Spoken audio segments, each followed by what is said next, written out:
Ladies and gentlemen, we now announce the arrival of the dignitaries.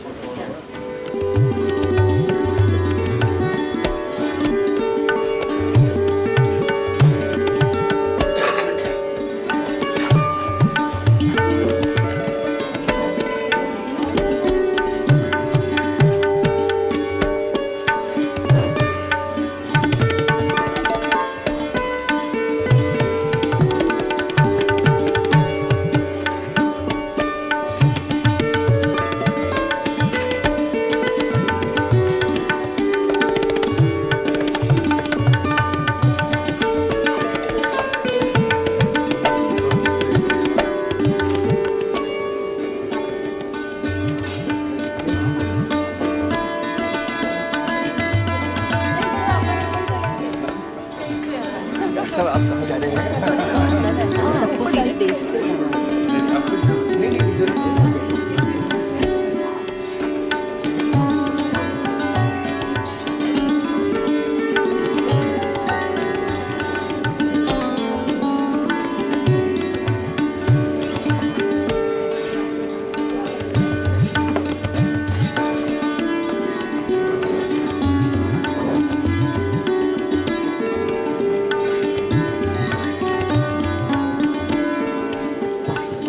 Namaskar. Ladies and gentlemen, on behalf of the IIS University, I welcome you all to the two-day international conference on recent developments in chemical research. The objective of this conference is to provide a platform to researchers, academicians, as well as industry professionals from all over the world to present their research results and development activities in the field of chemical science. It aims to provide an opportunity to exchange new ideas and share experiences face-to-face with their colleagues and academic community to establish research relations and find global partners for future collaboration, and also serve to further the advancement and innovation in chemistry teaching and research. We're sure that this exposure to young students will definitely motivate them to take up research in future. Once again, I welcome you all. Vardi Veena Vadini Varde काट अंत उड़के बंधन स्तर वहाँ जननी ज्योतिर्मय जल कलश भेद तम हर प्रकाश भर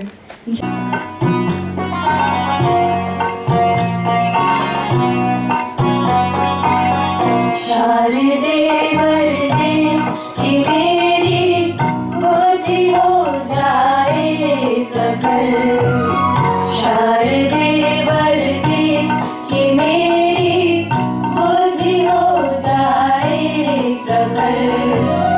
मर्म में मेरे कृपा कर मर्म में मेरे कृपा कर आप आए हंस पर शारदे वरदे कि मेरी बुद्धि हो जाए प्रखर शारदे वरदे कि मेरी बुद्धि हो जाए प्रखर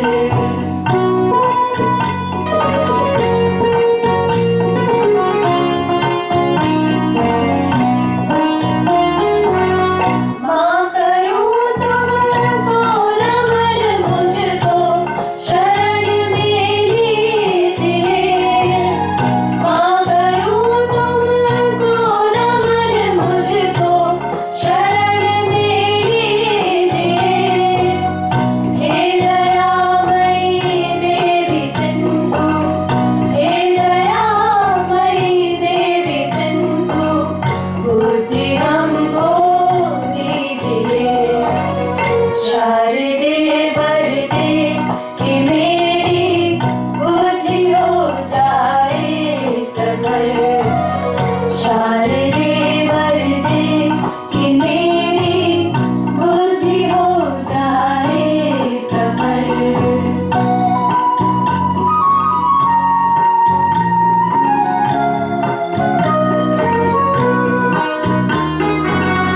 नेह पाकर आपका वाणी अमर हो जाएगी नेह पाकर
request the other dignitaries in the dais to please join them.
Thank you all. Flowers are a proud assertion that a ray of beauty outvalues all the utilities of the world. May I request Dr. Rishabh Gupta, Honorable Vice Chancellor, IS University, to present floral greetings and a token of our gratitude to Professor Govardhan Mehta.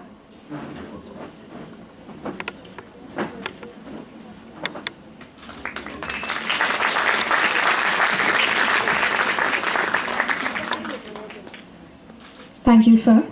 I also request Dr. Rakhi Gupta, Registrar, IS University, to extend a floral welcome and a token of our gratitude to Mrs. Ranjana Mehta.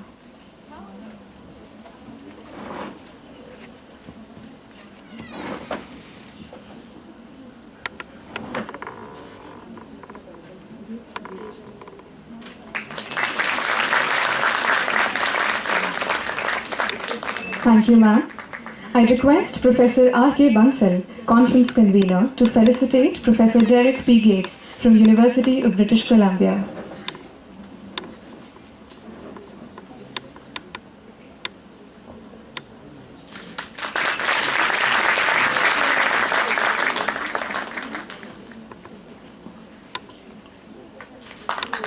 Thank you, sir. We also have amongst us Professor Dietrich Kudar from University of Stuttgart, Germany. I request Professor Pradeep Bhatnagar, Dean Faculty of Sciences at ISD University, to felicitate Professor Gudar.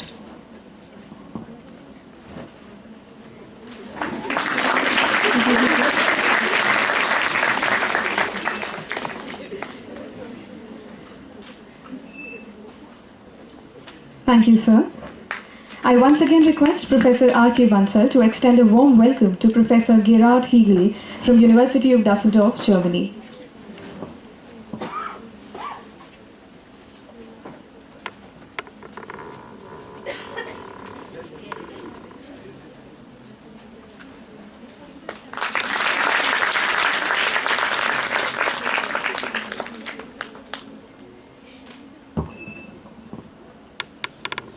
Thank you, sir. We also extend a hearty welcome to Mrs. Edith Hegel from, I request Dr. Manisha Patni, Associate Professor, Department of Chemistry, IS University, to accord a warm welcome to Mrs. Hegel.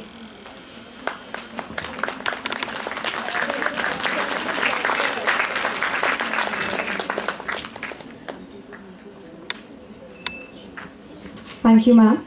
I request Professor R.K. Bansal to felicitate Professor Robert Berger, who's here amongst us from University of Marburg, Germany.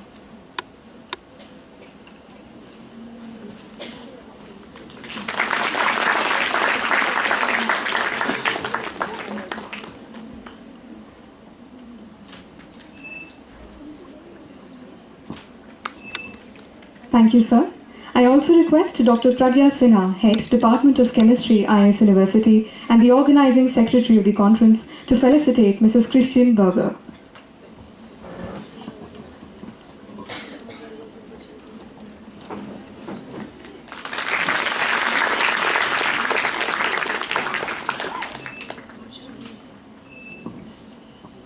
Thank you, ma'am. We also welcome Professor Rolf Dorner from University of Marburg, Germany. I'd call upon Dr. Manisha Patni, Associate Professor, Department of Chemistry, to felicitate Professor Dorner.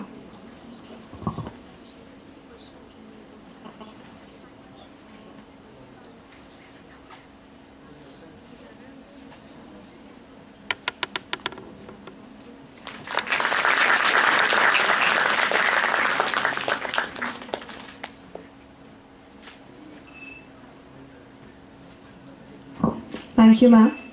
I request Dr. Rupa Mathur, Dean Academics, IS University, to accord a floral welcome and token of our gratitude to Professor Ganesh Pandey from Center of Biomedical Research, Lucknow.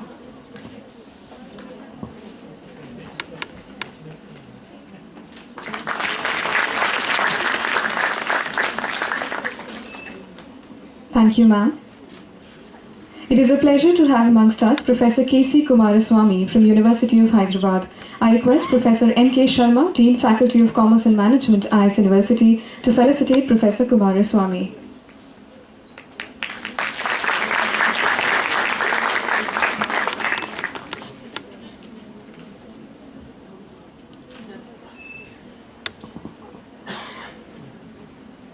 Thank you, sir.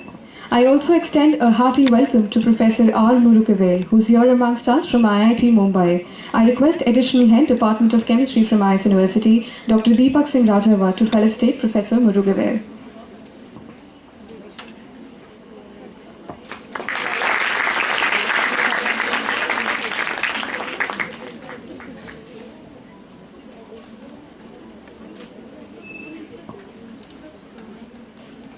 Thank you, sir. A very warm welcome to Professor Sandeep Verma from IIT Kanpur. I request Dr. Love Verma from Department of Chemistry, IS University, to felicitate Professor Verma.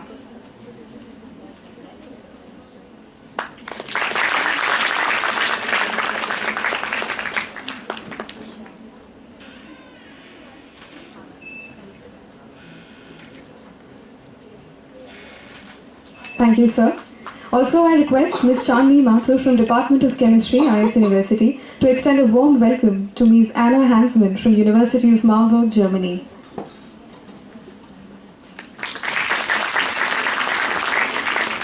Thank you, ma'am. I now request Dr. Ashok Gupta, Honorable Vice Chancellor, IIS University, to kindly deliver the welcome address.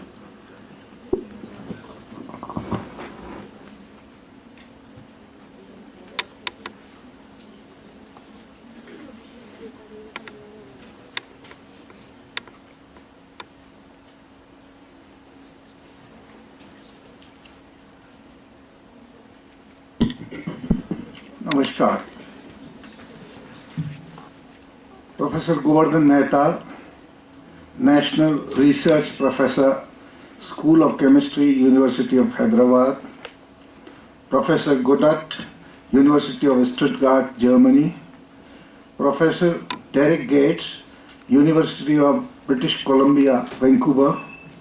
Professor Bansal, Professor Bhatnagar, Dr. Pragya Sinha, Dr. Rakhi Gupta, and other distinguished guests, including Professor Ganesh Pandey, Professor Hegel, Professor Berger, Professor Toner, Professor Kumaraswamy, Professor Murugavel, and Professor Sandeep Verma, colleagues, ladies and gentlemen. It gives me immense pleasure to welcome scientists, academicians, chemists, young researchers and students from different parts of the world to attend this two-day international conference on recent developments in chemical research. In fact, I have a special welcome for Professor Govardhan Mehta and Professor Ganesh Pandey, who are the pillars of strength of our Department of Chemistry. In fact, the number of conferences and seminars that we have had under the aegis of chemistry surpasses the total number of conferences that we have had in our university. So the credit of all that goes to their support and guidance which we receive in ample measure, and I'm sure their blessings will always be with us so that this department of chemistry becomes one of the prominent departments of the university system in India. IIS University was founded as a girls' college in 1995, and in 2009 we became a deemed to be university. We were placed under category A by the review committee of the MHRD and is now considered among the pioneers in Rajasthan in imparting high quality education to women in different streams. It is known for excellence in delivering value-based education to students and encourages them to think innovatively in different walks of life. It particularly focuses on preparing students to become world-ready citizens who are abreast to take any professional and social challenges with an educated and empowered mind. We have around 200 participants to this conference. I welcome all of you, and I'm sure the two days conference which you are attending would prove to be a milestone in your careers. Nowadays, chemical science has emerged as a basic and latest tool for all kinds of technical and scientific research, training and education. It is evolving consistently and continues to initiate and pave the way for new theoretical concepts and research in different fields of science. I assure you that through the different range of scientific sessions and topics, most of the aspects of recent developments in chemical research will be covered, which will give you a broad experience to explore, grow, and contribute to society. I'm sure these 2 days of the deliberations will help in conferring knowledge on the new technologies and the latest drift in the domain. Once again, on behalf of the IIS Deemed to be University, I extend a very hearty welcome to all of you, and I wish this conference a great success. Thank you, sir. I'd now like to call upon Professor R.K. Bansal, conference convener, to acquaint us with the purpose of the conference.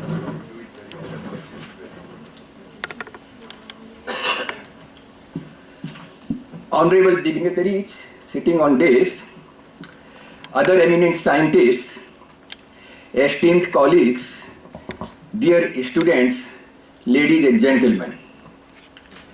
When we plan a conference at the IIS, we dream high because we are encouraged here to dream as high as we can. And fortunately, often our dreams come true. As it happens this morning, when some of the top scientists of the world are amongst us. On behalf of the organizing committee, I extend a very hearty welcome to Professor Derek Gates from University of British Columbia, Professor Dietrich Goddard from University of Stuttgart, my friend Professor Gerhard Hegle, and Frau Edith Hegle from University of Düsseldorf, Professor Robert Berger and Frau Christine Berger from University of Marburg, Professor Ralph Toner from University of Marburg, and Miss Anna Hansmann from University of Marburg. Of course, my own compatriots, Professor Govardhan Mehta, former director of Indian Institute of Science, Bangalore, Professor Ganesh Pandey, director of biomedical research, Professor K.C.K. Kumaraswamy from University of Hyderabad, Professor Ramaswamy Murugaval from IIT Bombay, Professor Sandeep Verma from IIT Kanpur, and soon Professor P.V. Bhartam from National Institute of Pharmaceutical Education and Research, Mohali. He will join us.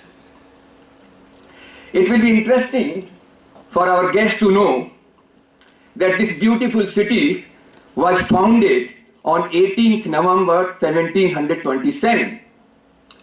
And unlike his many contemporaries, the founder King Maharaj Jai Singh was a great visionary, great scholar.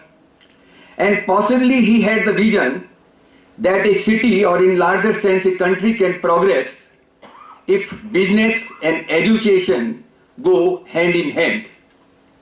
With this vision, on the one side he invited artisans from all parts of country to settle down here, and in a long time making it a very vibrant hub of exports of handicrafts. On the other hand, he founded a research center in astronomy. Our guests will have an opportunity to visit that center. Now, as always, we have kept this conference broad-based, just that our maximum number of students, faculty members can participate, can interact with some of the top scientists, and can be benefited. I exhort my students to avail this opportunity to the fullest. In Hindi, जब गंगा आपके द्वार पर आ गई तो उसमें प्यास बुझाने में कोई कंजूसी नहीं करनी चाहिए. So you interact, you will be benefited. All of them are very generous. They will help you. Thank you very much. Thank you, sir. The Chemical Association of the IS University is very active and vibrant. Chief amongst the plethora of activities organized here is the publication of the bi-annual magazine Science Spectrum. I request all the dignitaries in the dais to kindly release the next issue of Science Spectrum. May I also invite the faculty coordinators Dr. Manisha Patni and Dr. Srimoy Chatterjee, and the student coordinators Ms. Anjali Bharadwaj and Ms. Parikshana Mathur from the publication committee to please join them.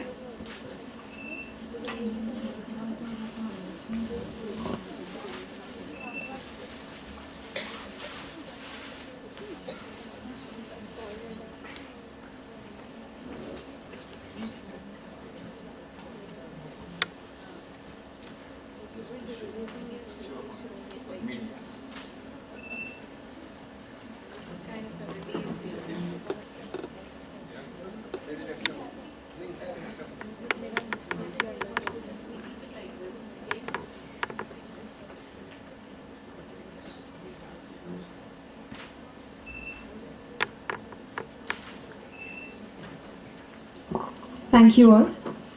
I now request the dignitaries to kindly release the abstract booklet for the conference.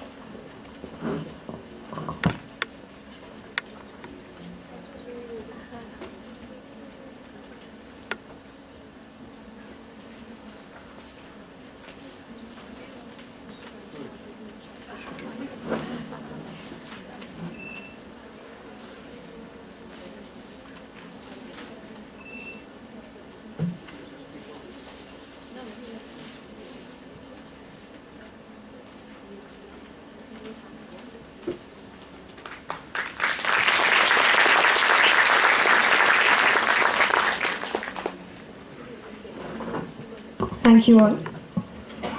It is a proud privilege to welcome and introduce at this inaugural session Professor Govardhan Mehta. We heartily welcome you, sir. I now request Professor Govardhan Mehta to kindly deliver the inaugural remarks.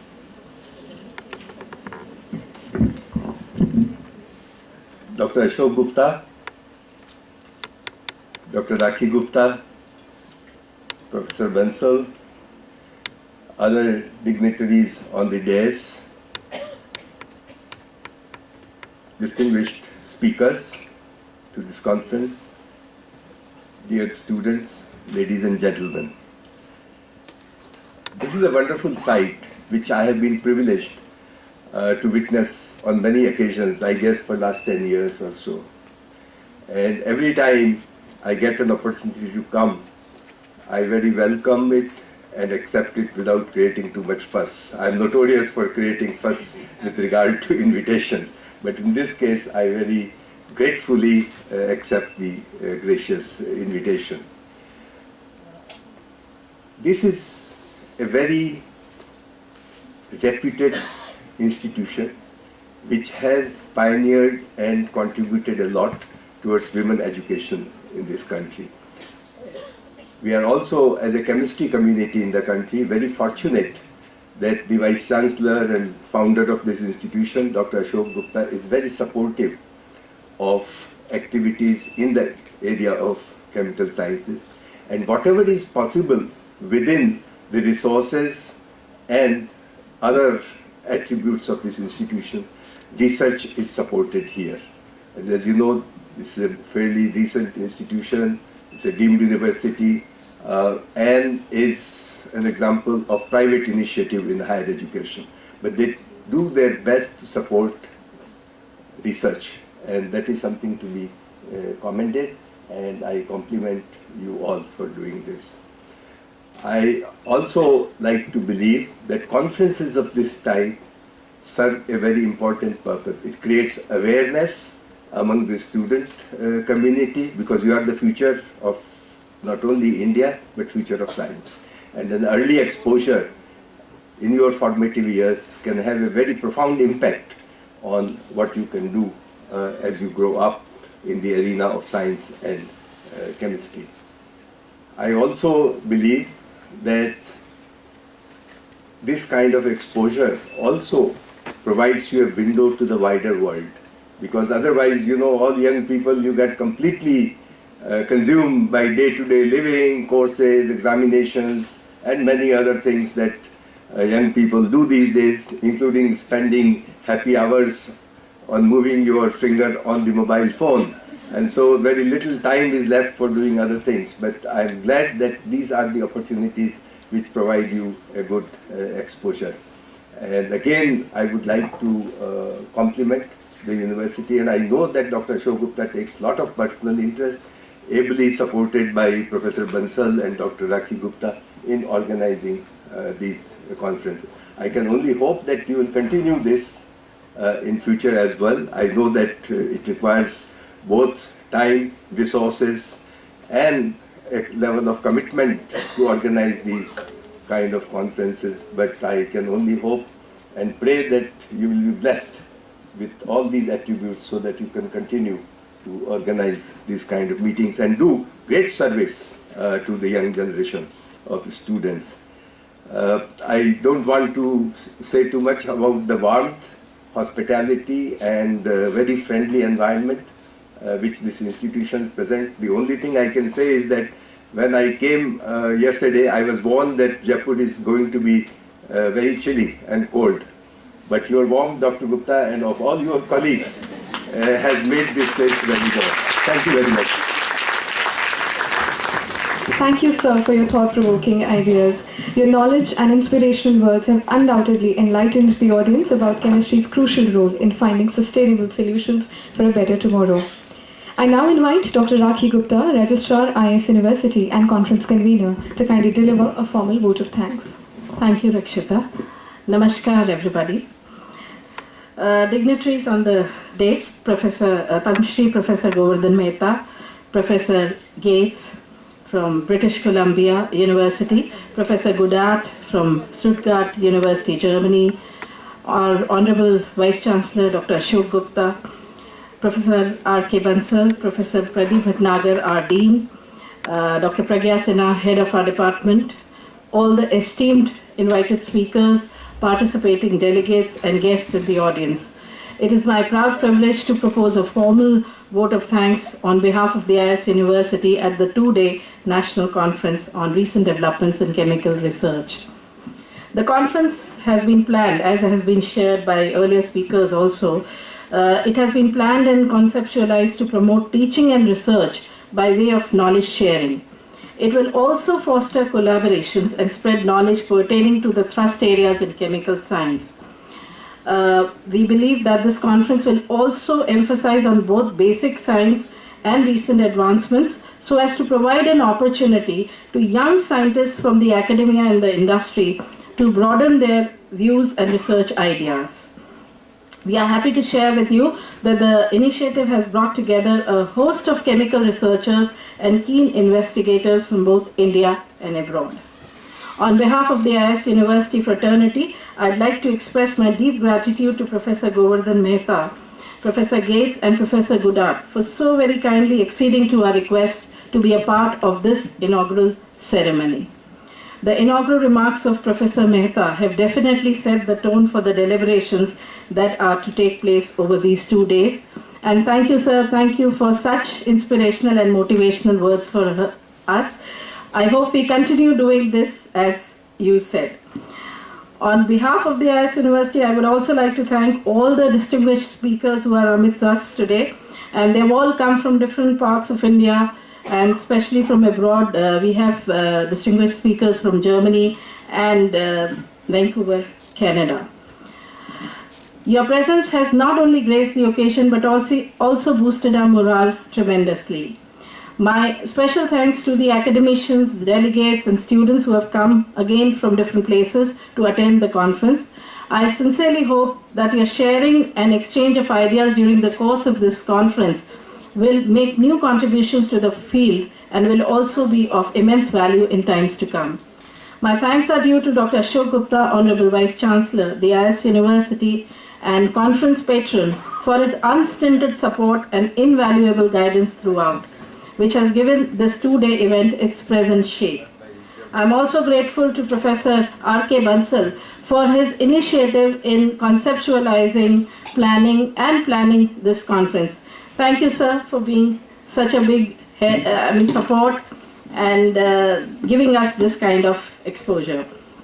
May I take this opportunity to convey my thanks for the help and support extended by Professor Pradeep Bhatnagar and our faculty members, not only from the Department of Chemistry, but from other departments also, the student volunteers and the technical and support staff towards the smooth conduct of this conference.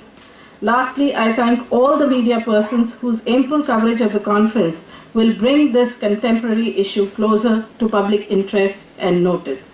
With the hope that this conference will accomplish all its objectives, I wish it all the best. Welcome and thank you once again.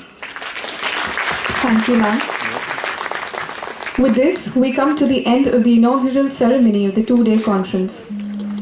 Till the dais gets cleared for the further proceedings, I request the dignitaries on the dais to please take their seats in the audience.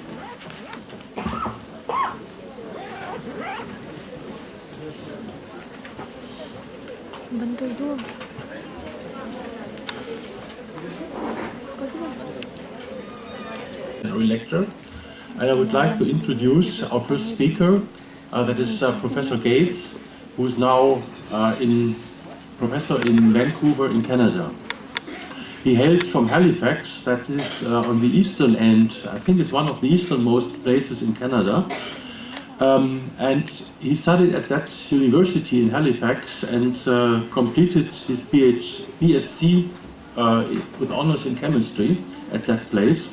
And then he moved west, going to Toronto for a PhD, where he joined the research group of Professor Ian Menes, who is one of the protagonists of inorganic polymer chemistry. He then made a postdoc, was an NSERC postdoctoral fellow at the University of North Carolina in the group of Brookhart, and then began his independent research career in 1999 as an assistant professor at the University of British Columbia, where he is currently professor of chemistry. At that place, he received several rewards like the SUS Teaching Excellence Award, the CNC UPAC Award, and the CSC Stram Chemicals Award for pure or applied inorganic chemistry. His research interests are on the border between inorganic chemistry and polymer chemistry, and he has a particular emphasis on constructing polymers with heavy main group elements in the backbone. So he has done terrific work in phosphorus-containing polymers, and that is, I guess, part of the lecture he's been giving today. You can see the title there, and Derek, I do not want to steal more of your time now. Thank you.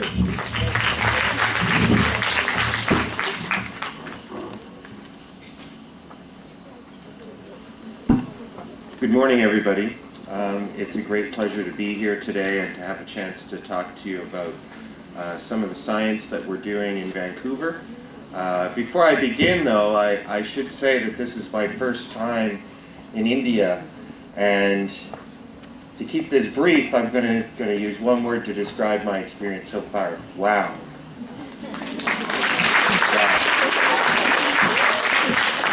I cannot believe the very kind hospitality shown to me so far, just in 2 days here. And I look forward to spending about another week here in India and seeing some other parts of India over the next week. In fact, I got a gift before I did any work. That's amazing. But I guess I have to deliver something. So let's talk this morning about this topic of phosphorus-containing polymers that I'm going to try to convince you that phosphorus can make a polymer smart. So I'm going to start with a quiz. If I can get this working.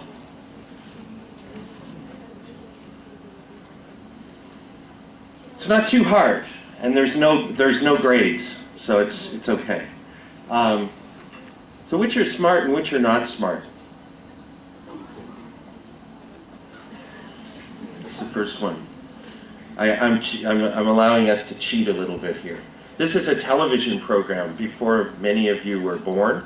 It's from the late 60s and early 70s, and it's about an inspector who's actually not very smart.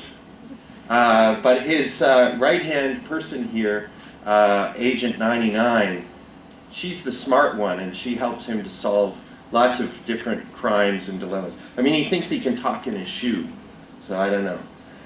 How about this one?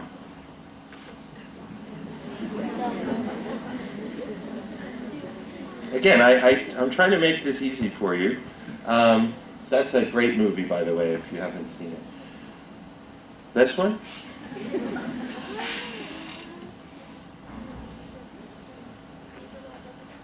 Right? Lisa Simpson? If you don't know, I think most people maybe do. And I'll leave that for you to decide what the answer might be. But my point is that we all know intuitively what makes something smart or not so smart, right? But with polymers, it's not so easy. So I posed this was thinking about the question of, can polymers be smart? And actually, polymers aren't very smart. That's in fact what makes them so useful. You can make something out of a polymer, and you can make a device or a chair or whatever, and it sits there and it doesn't change. It does nothing. Not very smart. And the other thing that we should note about polymers is that most polymers are comprised of just 3 elements that form the chain of the polymer. So carbon, of course, is incredibly important, oxygen, and nitrogen. Now, some polymers don't contain any oxygen or nitrogen. Others do. So these are just some samples of different polymers that maybe you're familiar with, and they have many applications in our everyday lives. But they're not really smart. And carbon certainly doesn't make a polymer smart.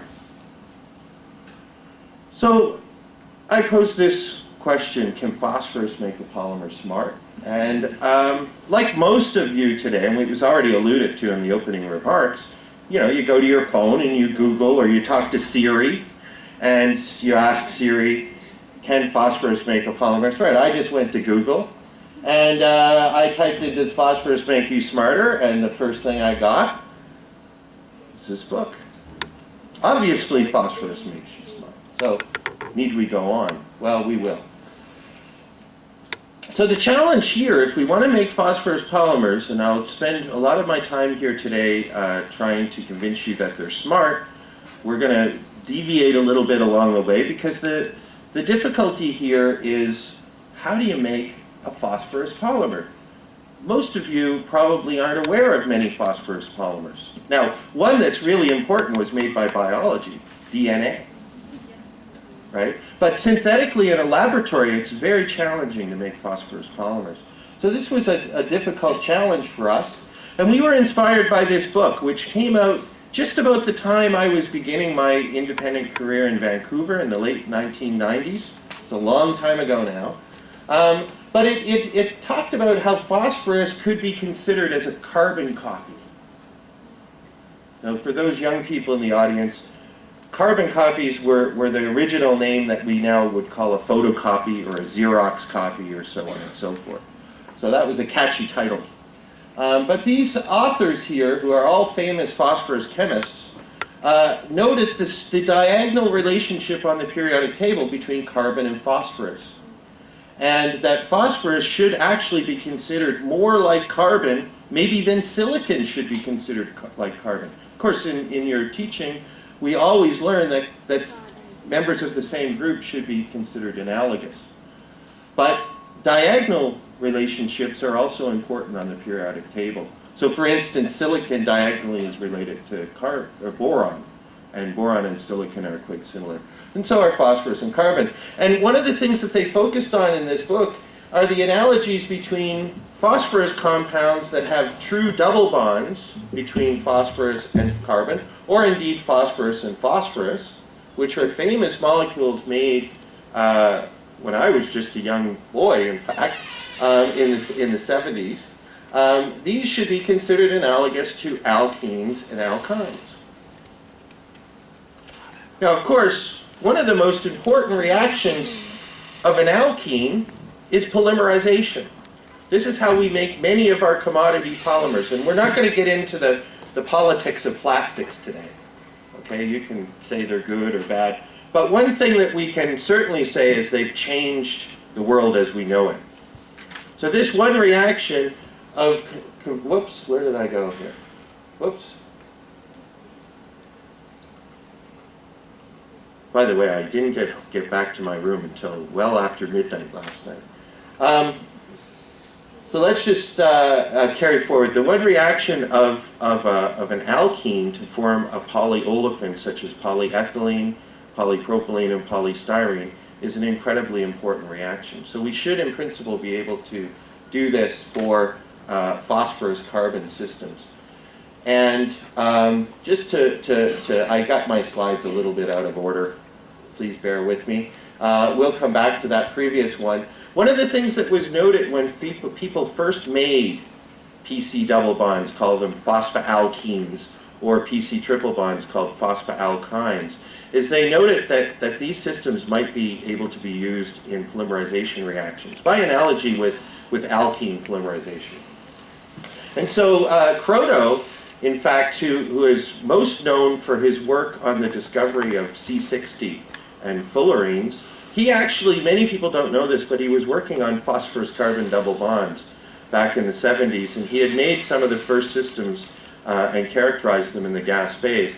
And he noted in his Tilden lecture that these systems should be amenable to polymerization processes. Mattei, who's also a very famous French phosphorus chemist, also noted that these multiply bonded systems, such as phosphaalkenes, should be useful in polymerization and other reactions of alkenes. You'll note here hydroformylation, an important industrial reaction of an alkene, or metathesis, which is another important reaction of carbon-carbon double bonds. So we postulated that this analogy between PC and CC double bonds should be amenable to polymers. Now, one difference is that while polyolefins or polyalkenes are completely unreactive and inert, i.e. not smart, phosphorus systems, if you polymerize a PC double bond, would produce a phosphine polymer. Now, this phosphine polymer now has a chemical functionality. It has a lone pair at phosphorus. It's coordinatively unsaturated. It can be oxidized. It can potentially be bound to metals. And we're going to see all of this stuff as we move along here today. This could be at least chemically functional, perhaps even smart. Now, as I mentioned, we were trying to do this reaction. It's very synthetically challenging. And one of the most important things is to find the right monomer. It took us several years to find the right monomer, because making compounds with PC double bonds is not as easy as making compounds with alkenes. I mean, alkenes come out of the petroleum refinement industry, so they're readily available. Phosphaalkenes, we actually have to make them. And so we could make this phosphaalkene. It was well known by Bickelhoop, a scientist from the Netherlands, and also Gerard Becker, who's actually from Stuttgart, where Professor Goudat is at. So this compound here had been known for a long time. What we were able to do is polymerize it. First, we polymerized it thermally. You saw that slide. It was out of position. I'm sorry about that. Here again, we show that this can actually be deliberately polymerized by using an anionic initiator such as N-butyllithium, which adds to the double bond, and additional subsequent chain reaction, addition of the carbanion to more phosphaalkene can generate this polymer. We call these polymers polymethylene phosphines. The reason for that is that this compound we call a phosphaalkene, but it can also be called a methylene phosphine. Methylene for the Cr2 group and phosphine. We can do this in a living fashion. We can get block copolymers from this approach as well. We can also do radical-initiated polymerization. So the types of polymerizations that are done for alkenes, anionic, radical, we can't do cationic yet, and we don't use transition metals to make polymers like you do with ethylene. But these reactions are quite common for most polymerization. So they follow similar mechanisms to most polymerization reactions. You can make a lot of this material. This is a picture of 100 grams of polymer. And these polymers are functional. We were able to show that you can use them in support of catalysis. These are through binding reactions with palladium. And so Suzuki couplings, we can use them to self-assemble by taking a block copolymer here with isoprene and phosphaalkene. And the isoprene block has a completely different solubility to the phosphorus block. And so these systems behave like soap. They self-assemble to form micelles. And so here I've shown you some spherical micelles, but unlike soap, these are functional. So if we bind the phosphorus to gold, it will self-assemble to form a gold nanoparticle.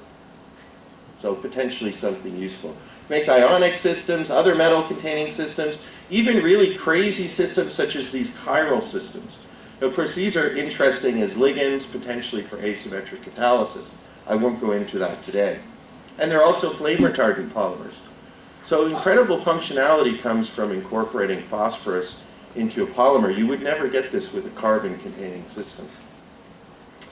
And then we did one reaction that changed everything. Like most good science, we do a lot of exploratory things. And I had a postdoc who was attempting to do radical polymerizations with this system here. Now, TEMPO is a stable radical.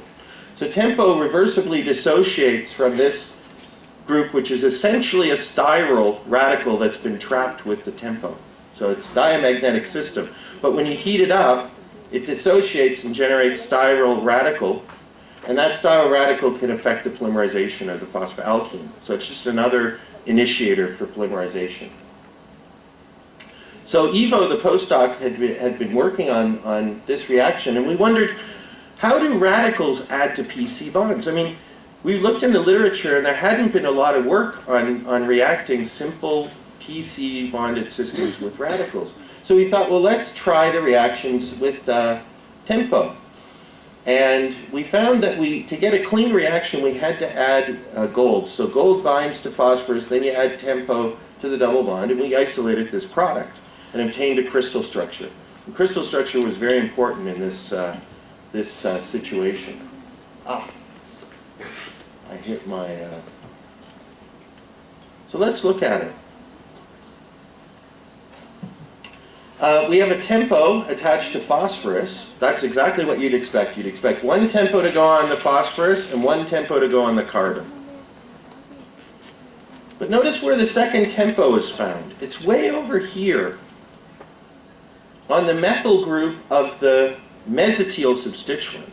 So mesotyl is 2,4,6-trimethyl-phenyl. So the TEMPO has somehow activated the methyl group of the substituent, which is supposed to be unreactive. So we're really surprised by this. And Ivo ended up landing a position, a permanent position in Würzburg in Germany, and so he left me. And one of my graduate students who wasn't even working on this chemistry came back and he said, I was looking at the supporting information for the original publication in 2003, and I noticed a bump in the NMR that you never really explained fully. Well, we had explained it, but we misassigned it, basically. And he said, I'd like to do some thorough studies now with a 600 megahertz NMR. We're now 15 years later, instead of a 300 megahertz NMR, and we had much more sophisticated experiments to be able to do here. To make a long story short, we figured out that this is not actually the structure of the polymer. At least it's not the predominant structure of the polymer. This is. So the polymerization involves not only addition of the radical to the double bond, but an isomerization during polymerization. So the methyl group of the mesotyl substituent is activated during the polymerization reaction. And this has led us to a lot of exciting chemistry that we're still working on. Just simple molecular chemistry. We're adding radicals to PC bonds. We can actually see by the EPR a radical that has phosphorus coupling, but we don't know exactly what it is. And we couldn't ever isolate this species. So we embarked upon a collaborative effort because this just decomposed so readily. We wanted to find other radicals that we could possibly react with. And it turns out that this is something that was right next door to my university. This is called TRIUMPH. TRIUMPH stands for Tri-University Meson Facility. It's a huge cyclotron. And what it does is it generates antimatter. And it generates something I'd never heard of before called a muon. Now a muon, symbolized by the Greek symbol mu, it's a subatomic particle, as I said. It's antimatter, and it has a lot of parallels with hydrogen. It weighs 1/9 the mass of hydrogen. It has a charge of +1, and it has a nuclear spin. Now, hydrogen has a nuclear spin, which makes it useful in NMR spectroscopy. Muon having a nuclear spin would make it useful in muon NMR spectroscopy, which they call mu-SR. I'd never heard of it. But it turns out that when muon picks up an electron, it becomes like a hydrogen atom. But it weighs 1/9 the hydrogen atom. It has a very short lifetime. But mu-SR is way, way, way more sensitive than NMR. So we can consider muonium, which is a muon plus an electron, as a light hydrogen isotope. And we can study this, and you can detect short-lived radicals this way. So we want to know how PC double bonds react with radicals for our polymerization purposes. So we're going to use mu-SR. And the beauty here is you can detect as few as 10 to the 7th spins. So to compare that with NMR, you need 10 to the 18th spins. So you need about 10 to the 11th more spins to see an NMR spectrum than you do an EPR. So you can detect at incredibly small quantities. It's amazing. So I'm not going to go into the gory details, but there's two possible reactions here, and we've just published this work. We're quite excited about it. And that is, we can add muon at the carbon, generating a phosphorus radical, or at the phosphorus, generating a carbon radical. This is the one that makes most sense for the polymerization. And this is the spectrum. I'm not going to explain this, but with the collaboration, this is hardcore physics in a way, subatomic physics. And fortunately, I have an excellent collaborator, Paul Percival, who's an expert in this field. And we can demonstrate from this and many other spectra, which are similar to NMR, as I mentioned, that the major species here is indeed the carbon-centered radical. And we can do that by generating the carbon-centered radical indirectly, the same carbon-centered radical as this, but it's isotopically analogous here. So the muon here is on the CH3 group, the muon here is on the phosphorus. There's a hydrogen in this case, but you can generate this from a vinyl phosphine. It's the only product we see by comparing the spectrum of this with the spectrum here, we can determine that this is the product. So these are isotopologues. And I know this is complicated stuff, but it's also very important because this is the radical we would expect in the polymerization reaction, and that's the one we see. We see a little bit of the other radical as well. And with DFT and lots of calculations, we can show that. So we see the C-based radical. So that really gives us a lot of insight now into what's going on in this polymerization. The next step, of course, is to look at the mesotyl activation, which must occur in the polymerization reaction. Now, that's radical reactions. What about anionic polymerization? We had long time studied this. It's a beautiful polymerization, very well behaved. It's very clean. The monomer goes away, polymer grows in. It takes about 10 hours, so we can watch it by NMR spectroscopy. We can make polymers with predictable molecular weight. So by controlling the monomer to initiator ratio here, you can control the molecular weight. So if you want to make 25 repeat units, you simply add 25 monomers to one initiator and you get exactly that. So you can see really well-behaved polymerization reaction. And so can we get evidence for the mechanism of polymerization in this case?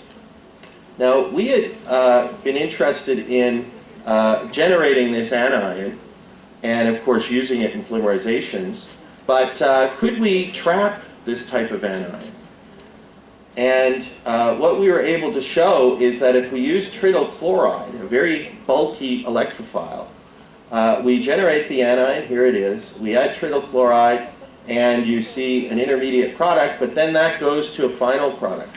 Now, let's look at the structure together. So here's the methyl group on the end. This is the carbanion that was formerly the carbanion. It now has a hydrogen attached. And notice where the trityl group is, the triphenylmethyl group is actually on the methyl of the mesotyl.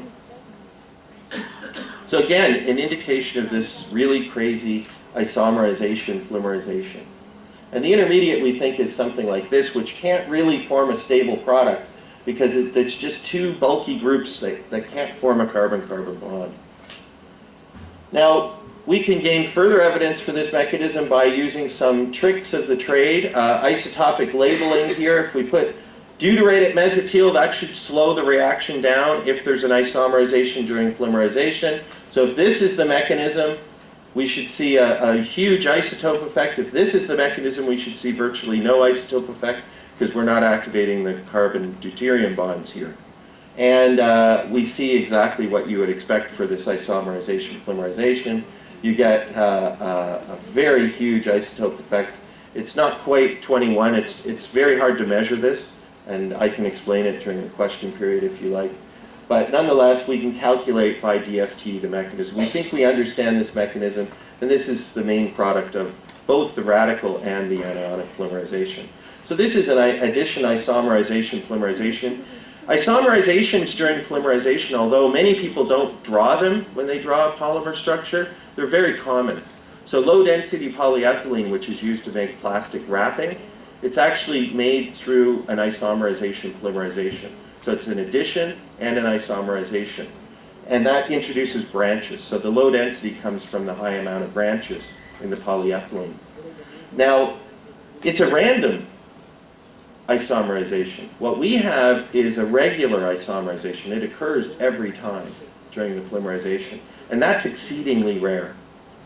The only other example that we know of is the vinyl acrylamide system shown here, where this rearranges to form a polypeptide. So you don't just get simple addition polymerization through the CC bond.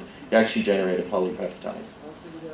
Now, we can also get the normal enchainment, and there's a lot going on this slide.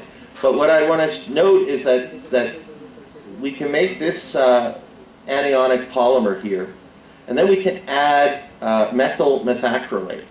Methyl methacrylate is a monomer that's used to make plexiglass. Now, if we do this reaction, the methyl methacrylate could polymerize through this CH2 group or through the carbon diphenyl group of the phosphoalkene system. And by doing a lot of crazy experiments with NMR, we were able to show that you can see these connections. And here they are.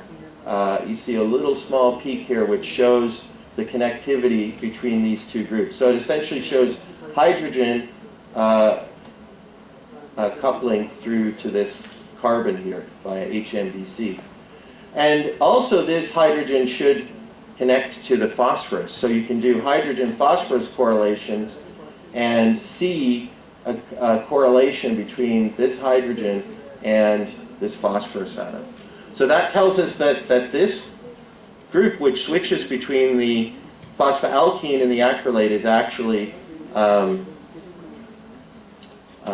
there, present.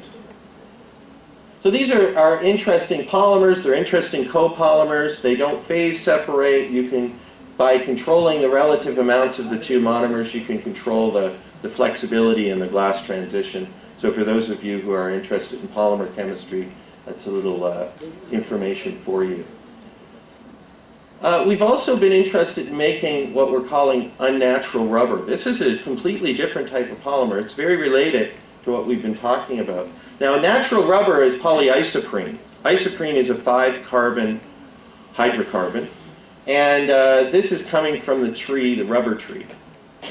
And it's isolated as a sap. And in 1839, Goodyear made a discovery which changed humanity. And that is, he discovered that you could cross-link this natural rubber with sulfur to generate rubber-based systems, make rubber bands out of these. You can make tires, of course. That's very, very important. And you can also make, this is quite important in Canada, hockey pucks, and even India has their own puck. Now, we wondered, could we make a phosphorus analog of polyisoprene? So in other words, could we polymerize this kind of a system shown here? So this is phosphoisoprene. It turns out it was known. It was known for some time. The procedure we used was a recent one. And when we react this with butyllithium, we can actually make unnatural rubber, phosphorus-based rubber. And so you can see here the NMRs. I'm not going to go into detail here. You can actually get pretty good control. And actually, we have some new data that is telling us this is probably a living polymerization. So that's quite exciting, in fact. And this data here is the older data, shows that when you half the amount of initiator, you double the molecular weight. That's exactly what you'd expect for living polymerization. So as I say, it's an interesting polymer. In one case, we got a really huge molecular weight. We haven't been able to reproduce that. 150,000, that's the largest phosphorus polymer we've made in our lab. So that's kind of exciting as well. You can see here evidence for the structure from the mass spectrum, the MALDI time of flight mass spectrum here. So you can see all the way up to 25 repeat units. And so this is phosphorus-based rubber material. And it's functional. So